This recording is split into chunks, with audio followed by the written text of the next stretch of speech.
ఓం గం గణపతయే నమః. ఐం సరస్వత్యై నమః. శ్రీ గురుభ్యో నమః. హరి ఓం. ఆదిత్యాయ చ సోమాయ మంగళాయ బుధాయ చ గురుశుక్రశనిభ్యశ్చ రాహవే కేతవే నమో నమః. ఓం నవగ్రహదేవతాయే నమః. వాగర్ధావివ సంపృక్తో వాగర్ధ ప్రతిపత్తయే జగతః పితరో వందే పార్వతీ పరమేశ్వరో ఉమాశంకరాభ్యాం నమః. వీక్షిస్తున్నటువంటి ప్రేక్షకులందరికీ కూడా సూర్యనారాయణుడి యొక్క అనుగ్రహముతో ఆయురారోగ్యములు అష్టైశ్వర్యములు కలగాలని, అలాగే మనకి ఈ ఫిబ్రవరి మాసంలో 13వ తేదీ నుండి కూడా మార్చి 14వ తేదీ వరకు సూర్యుడు మకర రాశిలోంచి కుంభరాశిలోకి తన యొక్క సంచారాన్ని సంక్రమణం ద్వారా ప్రవేశించబోతున్నాడు. కాబట్టి ఫిబ్రవరి 15వ తేదీన మనకి మహాశివరాత్రి. ఆదిదేవుడు సమస్త లోకాలకి కూడా విశ్వంభరుడు అయినటువంటి విశ్వదేవుడైనటువంటి ఆ పరమేశ్వరుణ్ణి మనందరం కూడా చక్కగా విశేషమైనటువంటి అభిషేకాదులతో అర్చనలతో ఆరాధించి భజనలు గావించి లోక కళ్యాణార్థమై మనకి ముందు ముందు వచ్చేటటువంటి ఈ 3 నెలల కాలము కూడా మరి పంచగ్రహ కూటమి వలన ఎన్నో పాపగ్రహాల యొక్క కలయికల వలన ప్రపంచానికి ప్రకృతికి కూడా ఒక శాపంగా మారబోయేటటువంటి అవకాశం ఉంది. కాబట్టి ఆ పరమేశ్వరుణ్ణి ఆరాధించుకుంటూ అట్లాగే 14వ తారీఖున వచ్చేటటువంటి శనిత్రయోదశి ప్రదోషకాల వ్రతము అంటే సాయంకాలము సంధ్యా సమయం తర్వాత ఆ శని భగవానుడికి అందరూ కూడా తప్పనిసరిగా తమ యొక్క కర్మదోషాలు పోగొట్టుకోవడానికి విశేషముగా తైలాభిషేకార్చనలు చేసుకొని రావి చెట్టు చుట్టూ గనక ప్రదక్షిణం చేసుకుంటే ఐశ్వర్య వృద్ధితో పాటుగా మనో అభీష్ట సిద్ధి కూడా కలుగుతుంది. ముఖ్యంగా మనకి ఈ ఫిబ్రవరి మాసంలో సూర్య సంక్రమణంతో పాటుగా ఇప్పటికే రాహువు కుంభరాశిలో తిష్ట వేసుకొని అది శని ఇంట్లో మరి వ్యాపారానికి బుద్ధికి నరాలకి తెలివితేటలకి మనం మాట్లాడే ప్రతి మాటకి సంభాషణలకి కూడా బంధుమిత్రాదులతో కలయికతో పాటుగా అన్ని రకాలైనటువంటి యాక్టివిటీస్కి శరీరం అసలు చేతనత్వంగా ఉండాలంటే బుధగ్రహము మరి విశేషమైనటువంటి ఫలిత రూపకంగా మనకు ఉండాలి. మరి ఆయన ఆల్రెడీ ఫిబ్రవరి 3వ తేదీన రాహువుతో కలిసి కుంభరాశిలో ప్రవేశం జరిగింది. ఫిబ్రవరి 6వ తేదీన మరి అష్టైశ్వర్యాలకి ఎంతోమంది వ్యాపారస్తులు ముఖ్యంగా జ్యువెలరీ వ్యాపారం చేసేవాళ్ళు దాని రిలేటెడ్ ఏదైనా సరే అది గిల్ట్ నగలు కావచ్చు, వస్త్రాలకి సంబంధించినటువంటి పెద్ద పెద్ద బిజినెస్లు చిన్న చిన్న వాళ్ళు కావచ్చు, అట్లాగే సుగంధ ద్రవ్యాలని అమ్మేటటువంటి వాళ్ళు వ్యాపారస్తులు, ముఖ్యంగా ఫైనాన్స్ బిజినెస్ చేసేటటువంటి వాళ్ళు, మ్యారేజ్ బ్రోకరిజం చేసేటటువంటి వాళ్ళు అంటే మధ్యవర్తిత్వం చేస్తూ ఉంటారు. అలాంటి మ్యారేజ్ సంబంధించినటువంటి వ్యాపారస్తులు కానివ్వండి, అట్లాగే భార్యాభర్తలకి సంబంధించినటువంటి సత్సంతాన యోగానికి కారకుడైనటువంటి వీర్యకారకుడైనటువంటి శుక్ర భగవానుడు కూడా మరి రాహుతో కలిసి 6వ తారీఖు నుంచి కూడా ఈ నెలాఖరంతా అక్కడే ఉంటాడు. అట్లాగే ఇప్పుడు అసలైనటువంటి గ్రహము కుజగ్రహము. ఇది ఫిబ్రవరి 23వ తేదీ నుండి కూడా దాదాపుగా ఏప్రిల్ 2వ తేదీ వరకు కూడా కుంభరాశిలోనే ఈ గ్రహాలన్నిటితో సంచారం చేస్తూ కుజుడు రాహువు కలవటం ఒక రకంగా కూడా మంగళయోగం అయినప్పటికీ కూడా కుజరాహుల యోగం అయినప్పటికీ కూడా సింహంలో ఉన్నటువంటి కేతువు ఈ యొక్క కుజరాహు కేతువుల యొక్క సంయోగము శని ఇంట్లో జరగడం ద్వారా ఎన్నో బీభత్సకరమైనటువంటి సమస్యలు అనుభవించేటటువంటి పరిస్థితులు మనకు కలగచ్చు అని శాస్త్రం తెలియజేస్తోంది.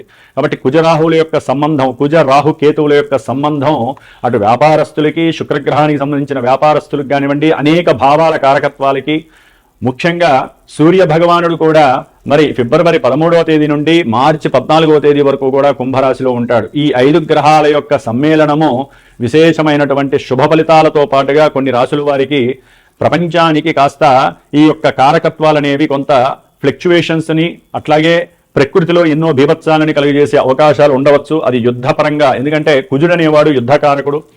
అట్లాగే భూకంపాలకి సంబంధించిన వారు, అది వాయుతత్వ రాశిలో ఉన్నటువంటి గ్రహాలన్నీ కూడా ముఖ్యంగా రాజకీయ నాయకుల యొక్క పదవి గండాలు కావచ్చు, రాజకీయ నాయకుల యొక్క పెద్ద పెద్ద వాళ్ళు ఎవరైనా కావచ్చు, వారి యొక్క ఆరోగ్యం సరిగ్గా లేకపోవటము, అనారోగ్యపరంగా ఇబ్బందులు, ఏదైనా ఎలక్షన్స్ కనుక జరిగినట్లయితే ఆ ఎలక్షన్స్కి సంబంధించినటువంటి ఎన్నో ఇబ్బందులు, అంటే అక్కడ ఒక రకంగా చెప్పాలంటే యుద్ధ వాతావరణం నెలకొల్పేటటువంటి పరిస్థితులు ఈ పంచగ్రహ కూటమి తెలియజేస్తోంది.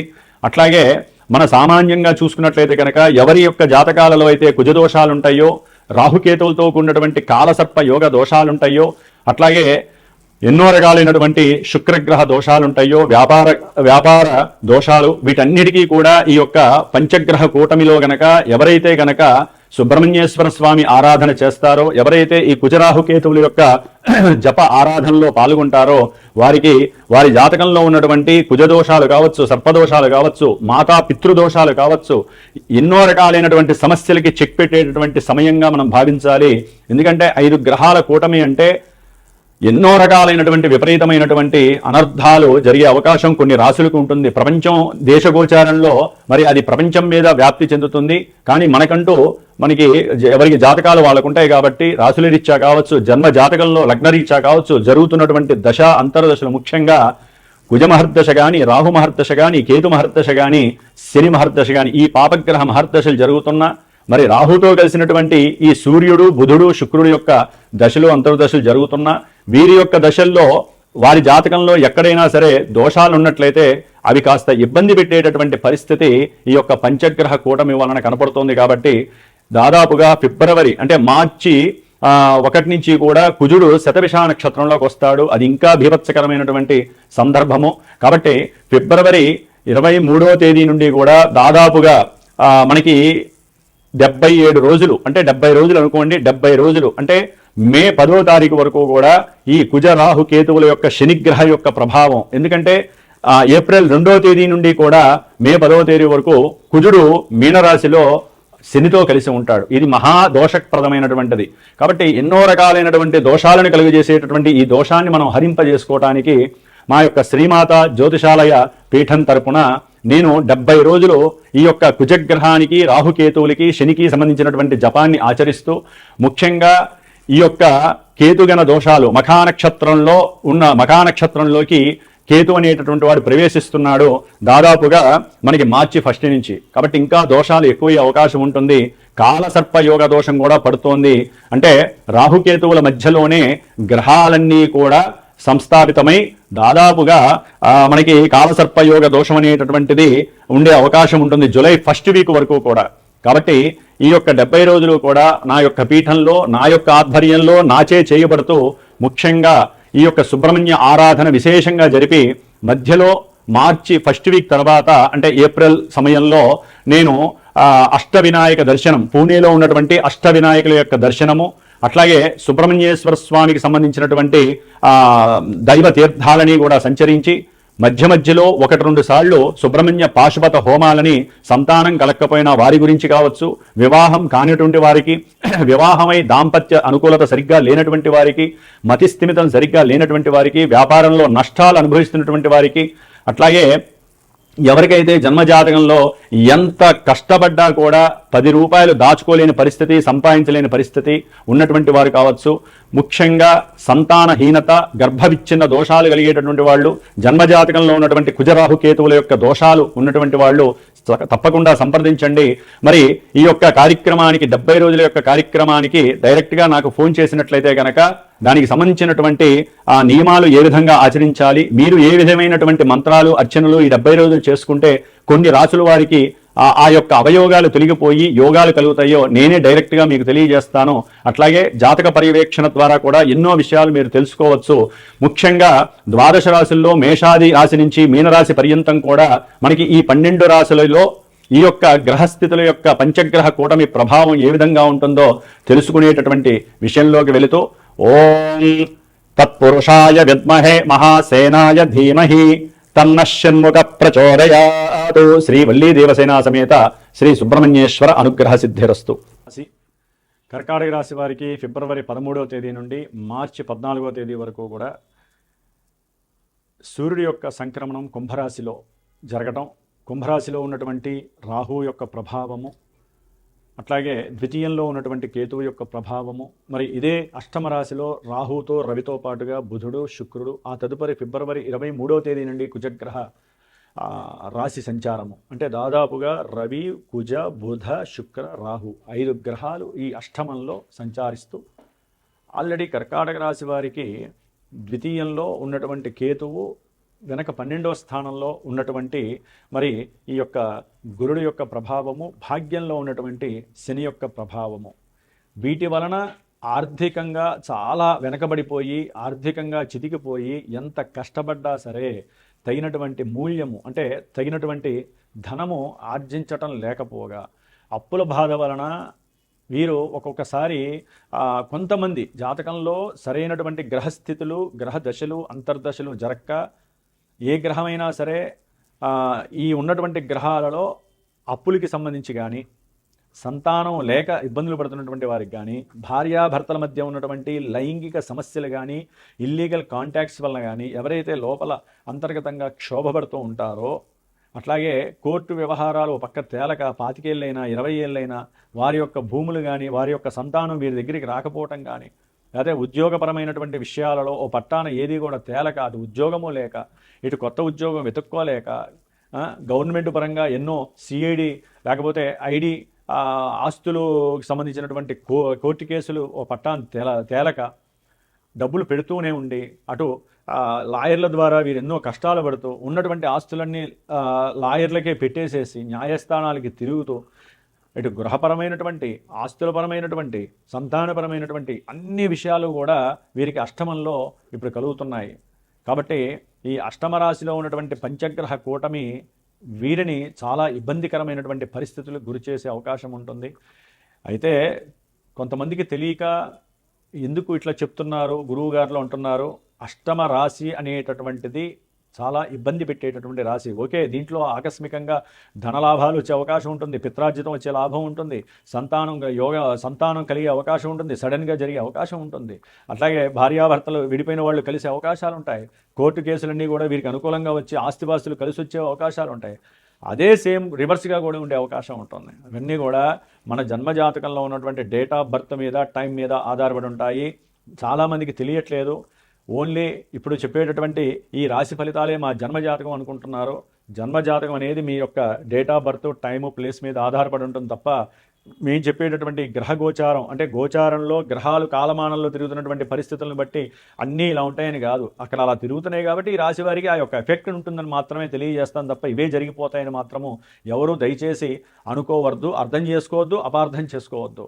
ఏ గురువు చెప్పినా కూడా వినేవాళ్ళందరూ బాగుండాలని చెప్తారు. గ్రహాలు ఇట్లా తిరుగుతున్నాయి, ఈ రాశులకి ప్రభావం ఉంటుంది అని చెప్తారు. కాబట్టి మనం అన్వయించుకోవడం మానుకోవాలి. ముఖ్యంగా భార్యాభర్తల మధ్య ఈ కర్కాటక రాశి వారిలో ఆ యొక్క అన్వయింపు శక్తి ఎక్కువగా ఉండే అవకాశం ఉంటుంది. ప్రజెంట్ ఏది అవతల వ్యక్తి అది భర్త తనలో తను మాట్లాడుకున్నా భార్య మాట్లాడుకున్నా నన్నంటున్నావు అనే ఫీలింగ్తో ఇరువురు కొట్టుకోవడం ఎక్కువైపోతుంది. ఆ కోపం ఎట్లా వస్తుందంటే ఈ యొక్క నెలలో విపరీతమైనటువంటి కోపము, మృత్యుదోషాలని కబలించేటటువంటి విషయాల యందు వాళ్ళ యొక్క ఆలోచనలు ప్రేరితమవుతూ ఉంటాయి. ఎందుకంటే కర్కాటక రాశి వారికి బంధుమిత్రుల వలన నరఘోషతో పాటుగా శత్రుత్వకరమైనటువంటి సంభాషణలు జరుగుతాయి. ఆస్తిపాస్తుల యొక్క అమ్మకపు విషయాలలో మధ్యవర్తిత్వంగా ఉన్నటువంటి వారిని కూడా వీరు అనుమానించేటటువంటి పరిస్థితులు కలుగుతాయి. ముఖ్యంగా గవర్నమెంట్ జాబ్స్లో కానీ ఏదైనా వృత్తి ఉద్యోగ వ్యాపారాదుల్లో కానీ వీరికి కొన్ని అవమానాలు కలిగి అవి తట్టుకోలేక కొంతమంది దూరంగా వెళ్ళిపోవచ్చు, కొంతమంది వారికి వారు హుతి చేసుకునే పరిస్థితి కూడా కలుగుతుంది. కొంచెం జాగ్రత్తగా ఉండండి. అట్లాగే ప్రయాణాల యందు కూడా కొంత స్తబ్దతని పాటించండి. అవసరం లేనటువంటి ప్రయాణాలని ఆపేసుకోవడం మంచిది. కర్కాటక రాశి వారు తండ్రి యొక్క ఆరోగ్యం మీద శ్రద్ధ పెట్టండి. వారి యొక్క అనారోగ్యం వలన కూడా మీకు ధనము విపరీతంగా ఖర్చు అయ్యే పరిస్థితి కలుగుతుంది. ముఖ్యంగా సంతానపరమైనటువంటి సమస్యలు అంటే వారి యొక్క దుశ్చర్యల వలన కానీ సరిగ్గా చదువుకోలేక రకరకాల వ్యాపకాలు అంటే దుర్వ్యసనాలు, ఫ్రెండ్స్ వలన దుర్వ్యసనాలు కావచ్చు, లేకపోతే అన్య స్త్రీల యొక్క సంపర్కం వలన ఎన్నో రోగాలు కావచ్చు, లేకపోతే చదువుకునే సమయంలో చదువుకోకుండా అటు ఇటు లాంగ్ డ్రైవ్లు చేయటము, వాటి వలన కూడా కొన్ని ప్రయాణ ప్రమాద దోషాలు కలగచ్చు. అట్లాగే వ్యవసాయం కానీ వ్యవసాయ ఆధారిత రైతులు కానివ్వండి, వారు ఒక్కోసారి వారు పడే మనోవేదన చాలా ఘోరంగా ఉంటుంది. కర్కాటక రాశిలో ఉన్నటువంటి వారు చాలా ఇబ్బందులు పడతారు. గవర్నమెంట్ నుంచి సహాయ సహకారాలు లేకపోగా గవర్నమెంట్ ఉద్యోగస్తుల ద్వారా వీరికి విపరీతమైనటువంటి అవమానాలు ఎదుర్కొంటారు. అవి తట్టుకోలేక చాలామంది బాధపడే వాళ్ళు కూడా ఉంటారు. కాబట్టి కుటుంబంలో మీ యొక్క మాట అవతల వ్యక్తికి అసహనంగా అనిపిస్తుంది, మిమ్మల్ని అవమానించే పరిస్థితులు కలుగుతుంది. తండ్రితో పట్టాన సరైన సఖ్యత ఉండదు. ఆర్థికమైనటువంటి లోపాలన్నీ కనిపిస్తున్నాయి. ఎందుకంటే అది గురుడు బాల, కేతువు బాల, 5 గ్రహాలు పంచంలో ఉన్నాయి. అసలు కర్కాటక రాశి వారు తప్పకుండా నేను చెప్తున్నానండి, నవగ్రహాలన్నిటికీ జపం చేయించండి. జపం చేయించి దానాలు ఇచ్చుకోండి. ఆ తర్వాత నవగ్రహ పాశుపత రుద్రహోమం చేయించండి. లేదా ఇవన్నీ ఏమీ చేయలేరు, ఆర్థికంగా బలహీనులుగా ఉన్నారు, ఈ నెల రోజులు నిత్యము నవగ్రహాలకి దీపారాధన చేయండి. లేదా ఒక 100 గ్రాములు నవధాన్యాలు వారి ముందు వేయండి. అది కూడా చేయలేరు, నవధాన్యాల పొడి తయారు చేసుకొని వారానికి ఒకసారి చక్కగా గోమాతకి రోజు వెళ్ళి తినిపించండి. ఆయుష్ పెరుగుతుంది, ఆరోగ్యం బాగుంటుంది, సంతానం కలుగుతుంది, ఏవైతే సమస్యలు ఉన్నాయో అన్నీ తొలగిపోతాయి.